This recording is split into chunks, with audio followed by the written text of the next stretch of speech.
مفتی طارق مسعود special. استخارے نکال کے کتنے مولوی ہیں جو لوگوں سے پیسہ کھا رہے ہیں۔ عامل لوگ دیکھو نا کیسے لوگوں کا مال سرسوں کے تیل کے فضائل کو سنا کے سرسوں کا تیل یہاں لگائیں پھر یہاں لگائیں پھر یہاں لگائیں، کھرب پتی بن گئے یار۔ جو سرسوں کے تیل نکال رہی ہے نا کمپنی، اس کے پاس اتنا پیسہ نہیں ہے، اس کے پاس اتنا پیسہ نہیں ہے۔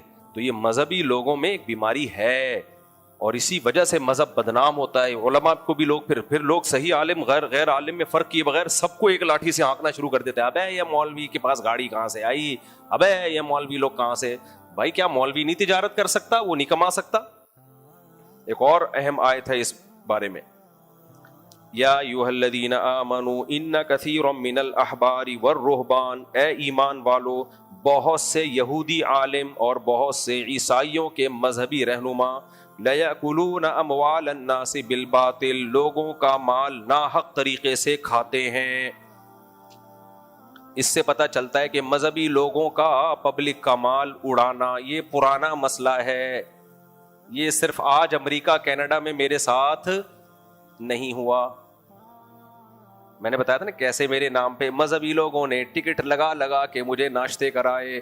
میں سمجھ رہا ہوں یہ لوگ مجھ پر مہربان ہو گئے، مجھے انڈے پراٹھے کھلا رہے ہیں، پتہ چلا اس انڈوں پہ بھی ٹکٹ لگا ہوا ہے۔ جو مفتی صاحب کے ساتھ ناشتہ کرے گا $50، اور اس میں ہوٹل والے کا بھی کمیشن اور فلانے کا بھی کمیشن۔ اس طرح سے مجھے نچوڑا گیا، سب نے نہیں، بہت سے لوگوں نے۔ میں منع کر رہا ہوں بھائی، میں چندہ نہیں کروں گا۔ میرا بیان 1 گھنٹہ لیٹ شروع کرایا جا رہا ہے، آنے سے پہلے بندے نے دبا کے لوگوں سے ڈالر نچوڑے، اور اس بندے کے بارے میں پتا چلا، امریکہ کی بات کر رہا ہوں، کہ یہ بیچارہ بے روزگار تھا، اس کو سمجھ میں نہیں آ رہا تھا، امریکہ آ گئے لیکن ویسے کے ویسے ہی ہیں۔ تو پھر یہ گیا درس نظامی کی ڈگری حاصل کی اس نے، یہ ایسا بھی طریقہ ہے، میں آپ کو بتا رہا ہوں، آپ لوگ بھی کر سکتے ہو حرام جہنم میں جانے کے لیے۔ تو اس نے کیا کیا، پھر وہاں مورگیج پہ اپنے نام پہ مسجد خریدی، مورگیج پہ، ایک تو سود پہ، اور مسجد بھی اپنے ذاتی نام پہ مسجد خریدی۔ پھر لوگوں سے چندہ بٹورنا شروع کیا، کوئی حساب و کتاب لینے والا نہیں ہے، کروڑوں روپے چھاپ لیے اور دے دنادن، سمجھ رہے ہو؟ پھر مشہور لوگوں کو بلا کے تقریریں کروا کے الگ پیسے بٹورے جا رہے ہیں۔ تو میرے بھائی یہ چل رہا ہے مارکیٹ میں، سارے ایسے نہیں ہیں، ساری مسجدیں ایسی نہیں ہیں، سارے مدرسے ایسے نہیں ہیں، لیکن ایسے ہیں بھی، ٹھیک ہے نا، ایسے ہیں بھی، بہت دیکھا ہے ہم نے اس طرح مختلف جگہوں پہ جا کے ٹریولنگ کے بعد، یہاں بھی ہوتا ہے، بہت بندے مل رہے ہیں۔ تو اللہ تعالیٰ فرماتے ہیں عامل لوگ دیکھو نا کیسے لوگوں کا مال سرسوں کے تیل کے فضائل کو سنا کے سرسوں کا تیل یہاں لگائیں پھر یہاں لگائیں پھر یہاں لگائیں، کھرب پتی بن گئے یار۔ جو سرسوں کے تیل نکال رہی ہے نا کمپنی، اس کے پاس اتنا پیسہ نہیں ہے، اس کے پاس اتنا پیسہ نہیں ہے۔ اور جو میڈیا پہ بیٹھ کے بتا رہا ہے، داڑھی رکھ کے ٹوپی میں، سرسوں کا تیل تھوڑا سا آپ یہاں لگائیں، تھوڑا سا سرسوں کا تیل آپ یہاں لگائیں، تھوڑا سا ناخن پہ لگائیں، 75 بیماریوں کی شفا ہے اس میں۔ وہ کھرب پتی بن گیا یار۔ یہ ہے قرآن کہہ رہا ہے خبردار، مذہب کے نام پہ کیا کما رہے ہیں؟ پیسہ کما رہے ہیں مذہب کے نام پہ۔ تو اور بنیان، کچھ خواتین کے بنیان سونگتے ہیں، جن چڑیل بھوت، اور پھر نوٹ چھاپتے ہیں الو بنا بنا کے۔ کچھ کیا کرتے ہیں، حلوے مانڈوں میں لگا دیا لوگوں کو۔ ہم تو محرم میں بھی سوکھے، سفر میں بھی سوکھے، ربیع الاول میں بھی سوکھے، ایسا ہی ہے کہ نہیں ہے؟ کیا مطلب ہمیں کیا نبی سے محبت نہیں ہے؟ معاذ اللہ، کوئی مسلمان سوچ سکتا ہے نبی سے محبت کے بغیر تو ایمان ہی قبول نہیں ہے؟ لیکن ہم پھر بھی کیا ہیں؟ ہم فراق یار میں گھل کے ہاتھی ہو گئے، اتنے گھلے رستم کے ساتھی ہو گئے۔ یعنی نبی، یعنی محبت میں جو ہے بجائے تو کسی بھاری جسم والے عالم سے بدگمان نہیں ہونا چاہیے۔ میں بار بار یہ بات کہتا ہوں، کچھ لوگ بہت کم کھاتے ہیں پھر بھی وزن بہت زیادہ ہوتے ہیں، تو نیچرل ہے، قدرت کی طرف سے ہوتا ہے۔ لیکن ہم لوگ کتنا مذہبی رسومات کے نام پہ کھاتے رہتے ہیں۔ تو اللہ فرماتے ہیں لیأکلون اموال الناس بالباطل، استخارے نکال کے کتنے مولوی ہیں جو لوگوں سے پیسہ کھا رہے ہیں۔ لوگ کہتے ہیں وہ تو فری میں استخارہ نکالتے ہیں، وہ الو بنا رہا ہے، اس کو پتا ہے جب میں استخارہ نکال کے دوں گا تو پرلے درجے کا بغیرت ہوگا کہ ہدیہ نہ دے, لہذا کچھ نہ کچھ تو یہ مجھے دے گا. حالانکہ حدیث میں تو نہیں ہے کوئی استخارہ نکلتا بھی ہے کہیں. اس دن ایک بریلوی عالم کا بیان سنا, بڑا اچھا بیان کیا, مجھے بڑی خوشی ہوئی. وہ بالکل وہی بات کر رہے تھے جو میں کر رہا ہوں, مجھے بڑی خوشی ہوئی.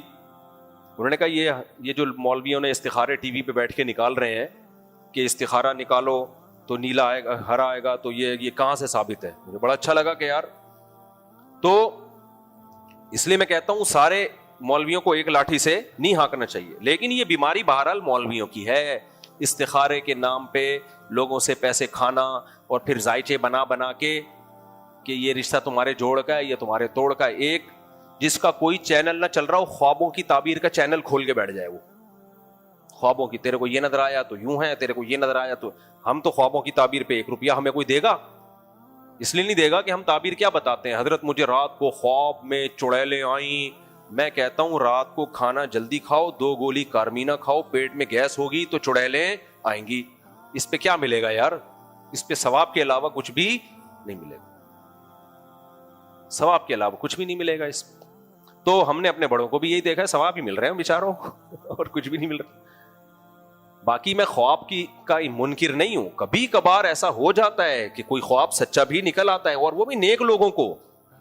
وہ اتنا واضح خواب ہوتا ہے. یہ تو بھائی پیٹ کے مسائل ہیں, کسی بھی دماغی ڈاکٹر سے پوچھو, رات کو پیٹ بھر, اکثر چت لیٹنے سے ڈرانے خواب آتے ہیں. اکثر جب سیدھا لیٹو گے نا ڈرانے خواب آئیں گے.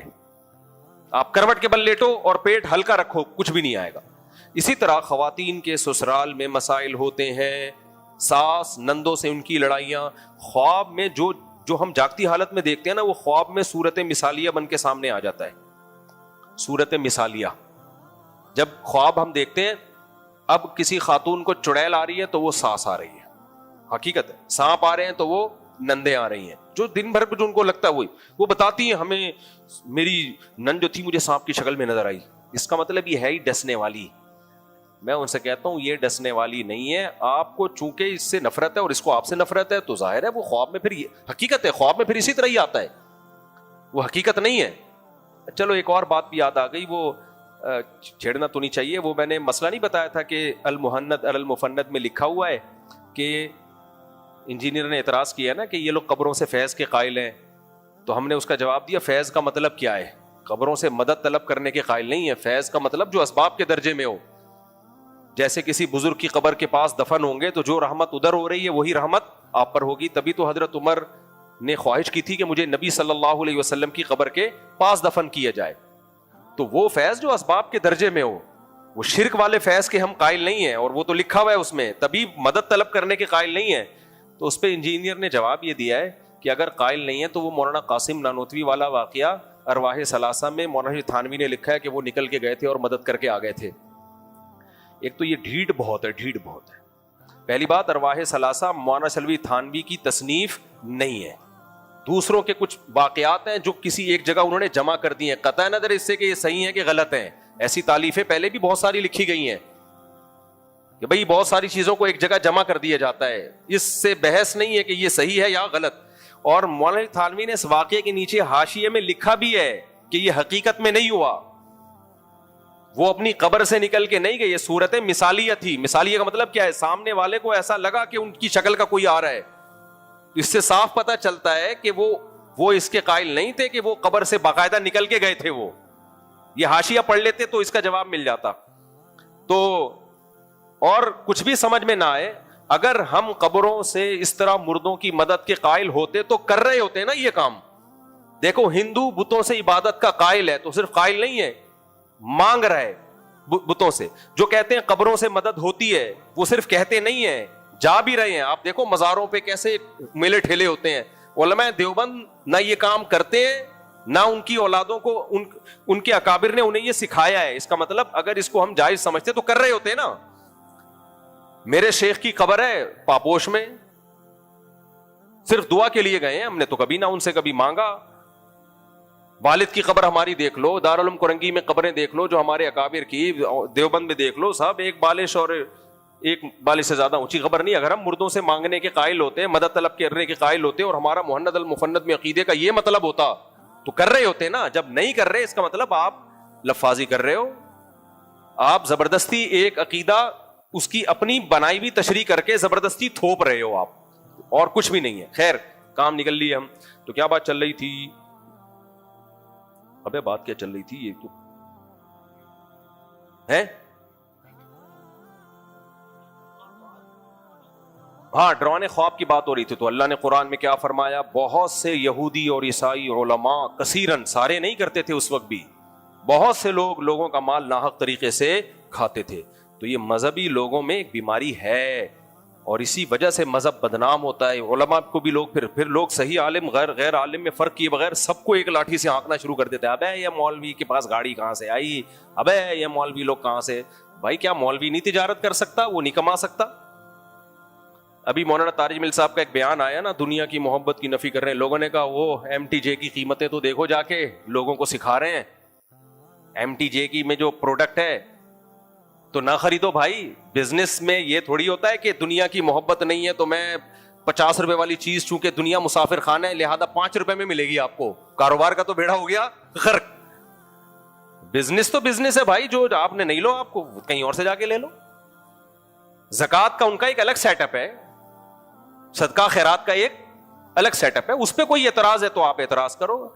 تو کچھ لوگوں کو ذاتی چڑ ہو جاتی ہے مولاناؤں سے, تو بس وہ بوجھ نکلتا رہتا ہے ان کا بیٹھ کے.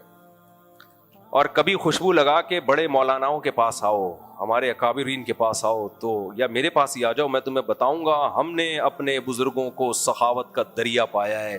وہ ایسا صدقہ کرتے ہیں تمہارا باپ بھی نہیں سوچ سکتا کبھی خواب میں. سمجھتے ہو؟ تھوڑا زیادہ جذباتی ہو گیا کیونکہ ہم نے دیکھا ہے ان کو, ایسے صدقے خیرات ان کے ہم نے جیبوں سے نکلتے ہوئے. سب سے پہلے تو میرے شیخ مفتی رشید احمد صاحب, ایسے نوٹوں کی گھڑیاں زمینوں سے آتی تھیں, صرف تھوڑے سے پیسے جو گیس بجلی کا بل اور اپنا راشن, باقی سب صدقہ. ہر مہینے ان کا یہ معمول تھا, سب صدقہ. کہتے گنتا بھی نہیں, میں گنے بھی نہیں جاتے تھے ان سے نوٹ. تو یہ بھی بزرگ ہیں میرے بھائی, تو تم نے دیکھے ہی نہیں ہے. 2-4 وہ بس چند لوگوں کو دیکھ لیا, اور وہ بھی انہی لوگوں کو بنیان چڈی ضرور لگایا کرو بنیان. اگرچہ چڈی سونگتے نہیں ہے لیکن سنگھا دو ان کو, کم بختوں کو. چڈی بنیان سونگنے والے اور عاملوں کو اور ان لوگوں کو تم لوگوں نے دیکھا ہے, یا لوگوں کو استخارے نکال اور خوابوں کی تعبیر سینٹر کھولے ہوئے, پورے وظیفے سینٹر کھول کے اور کھرب پتی بن گئے وظیفے سینٹروں سے. تو اللہ نے یہ بھی ذکر کیا ہے کہ یہ پرانی بیماری ہے, یہ نئی بیماری نہیں ہے. تو اس لیے مذہبی لوگوں میں دیکھنا پڑتا ہے کون غلط ہے اور کون صحیح. یہ کہنا کہ سارے غلط ہیں یہ تو ہو نہیں سکتا. حدیث میں آتا ہے یہ امت گمراہی پہ جمع ہو نہیں سکتی, اور صحیح حدیث ہے اس امت کے علماء انبیاء کے وارث ہیں. تو سارے تھوڑی انبیاء کے وارث کیسے بگڑ سکتے ہیں, اور نبی آخری نبی ہیں. تو جب علماء انبیاء کے وارث ہیں تو نبی کی جگہ کون سنبھالے گا؟ علماء. تو یہ سارے کیسے بگڑ سکتے ہیں میرے بھائی؟ تو یہ بھی ایک اہم ہے. تو چند 2-3 آیتیں اور پڑھ کے بس درس ختم کرتا ہوں.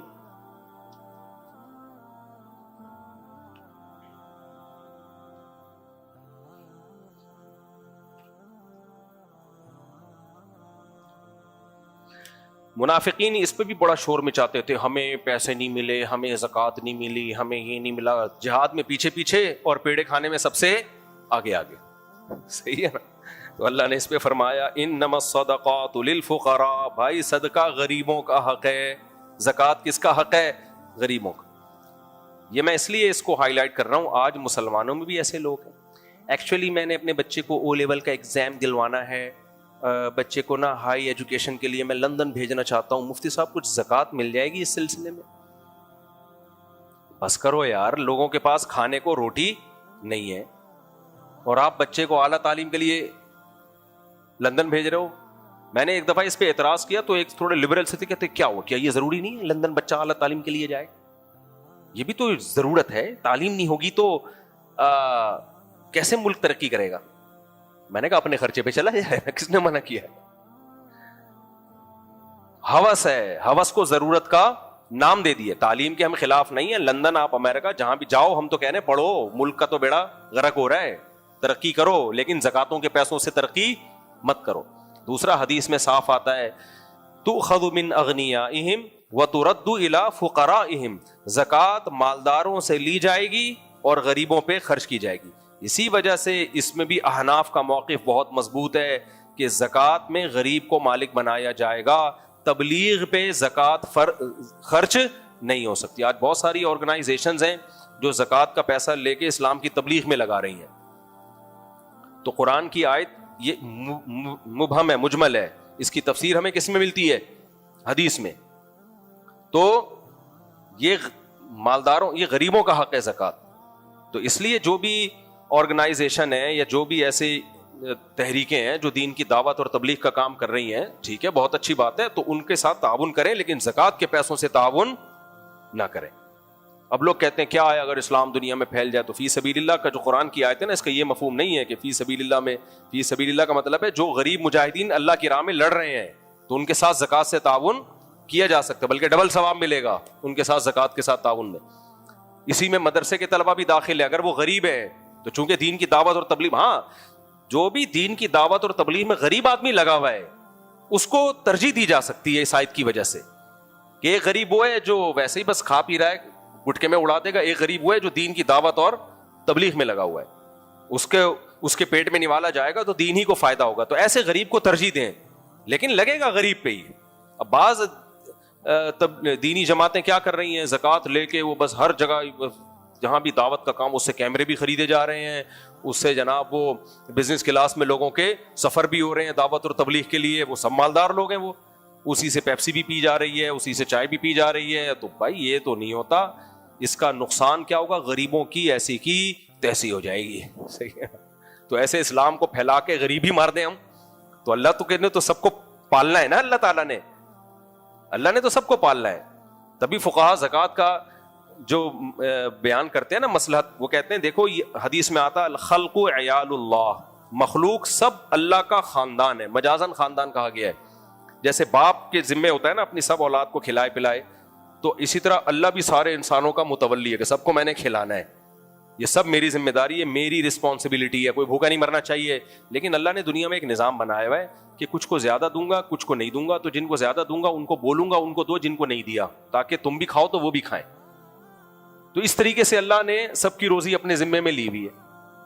اب ہم نے کیا کیا, مسجدیں بنا دی زکوٰۃ سے, مدرسے کی تعمیر میں لگا دی زکوٰۃ, ہم نے دین کی تبلیغ میں, اور جناب بزنس کلاس میں سفر کے, جی مفتی طارق مسعود صاحب امریکہ میں جا رہے ہیں دین کی دعوت اور تبلیغ کے لیے, زکوٰۃ کے پیسوں سے ان کا بزنس کلاس کا ٹکٹ کرا دو. یہ ہو رہا ہے آج کل, میرا نہیں, میرے ساتھ نہیں ہو رہا, لیکن ویسے ہو رہا ہے. مذہبی اسکالر جا رہے ہیں پورے زکوٰۃوں کے پیسوں سے ماشاءاللہ, پھر چونکہ یہ اکیلے ان کا دل نہیں لگتا تو ان کی وائف کا بھی بزنس کلاس کا ٹکٹ کرا. اور انہوں نے کتا پالا ہوا ہے, ابھی یہ اتنی ٹیکنالوجی میں آگے نہیں, ورنہ کل کتوں کا بھی ٹکٹ ساتھ میں ہوگا. مفتی صاحب چونکہ مرغیوں کے دیسی انڈے شوق سے کھاتے ہیں تو مرغی بھی ان کو ساتھ لیں, تو حد ہی نہیں ہے بھائی پھر تو کوئی. اس لیے حناف کا موقف اتنا واضح, بھائی غریب کو مالک بنا دو, اس کا مالک, ڈائریکٹ بزنس, اس کا ٹکٹ بھی نہیں کرا سکتے آپ, مالک بنانا پڑے گا اس کو یا اس کے وکیل کو جو اس کی طرف سے نمائندہ ہوگا, پھر وہ جو چاہے کرے. اور اگر ٹکٹ کرانا ہے تو غریب کو مالک بناؤ گے اور اس کی پرمیشن سے کراؤ گے. بھائی آپ کی رقم ہے, آپ بولتے ہو تو خربوزہ کھلا دیتے ہیں, آپ بولتے ہو تو ٹکٹ کرا دیتے ہیں, آپ کی رقم ہے. وہ پھر وہ بولے گا نہیں بھائی مجھے بزنس کلاس چھوڑ, جتنے پیسے تھے وہ مجھے, ایک غریب آدمی بزنس کلاس میں گیا, کسی نے اس کا ٹکٹ کرا دیا, وہ کہہ رہا بھائی اتنے پیسے مجھے دے دیتے میں جہاز کی دم پہ لٹک کے آ جاتا, وہ مجھے آسان تھا, اتنے لاکھوں روپے بلا وجہ تم نے, تو غریب بیچارہ تھا وہ. تو اس لیے آج کل اس میں بھی بہت براڈ مائنڈیڈ لوگ بن گئے ہیں. تو یہ بہت مضبوط موقف ہے کہ زکوٰۃ کس کا حق ہے, غریب کا. ہاں غریب جو تبلیغ میں لگا ہوا ہے اس کو بھی تنخواہ کے طور پہ نہیں دی جا سکتی زکوٰۃ, سمجھ رہے ہو. تبھی یعنی کسی غریب سے آپ نے مزدوری کا کام لیا اور پھر تنخواہ میں اس کو زکوٰۃ دے دی, نہیں, کیونکہ وہ تو ویسے ہی اس کا حق ہے نا. زکوٰۃ کسی چیز کے معاوضے میں نہیں ہوگی, معاوضے میں نہیں ہوگی.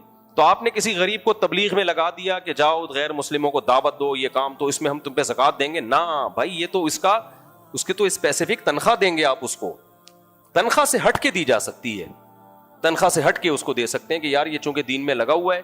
اس لیے ہم کہتے ہیں دینی مدارس جو واقعی ریلائبل مدارس ہوں, جہاں زکوٰۃ صحیح استعمال ہوتی ہے, ان کو زکوٰۃ دینا زیادہ بہتر ہے. اسی طرح جو لوگ بھی دین کے کسی بھی کام میں لگے ہوئے ہیں لیکن وہ صحیح جگہ خرچ کرتے ہوں, غریب پہ خرچ کرتے ہوں, تو ان کو زکوٰۃ دینا زیادہ افضل ہے. اس میں فی سبیل اللہ بھی آ جائے گا اور غریب بھی آ جائے گا, اور رشتہ داروں کو بھی دینا زیادہ افضل ہے, اس میں ڈبل ثواب ملتا ہے.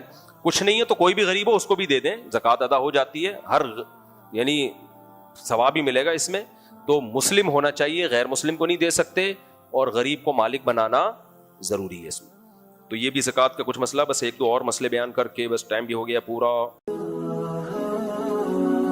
Mufti Tariq Masood Special.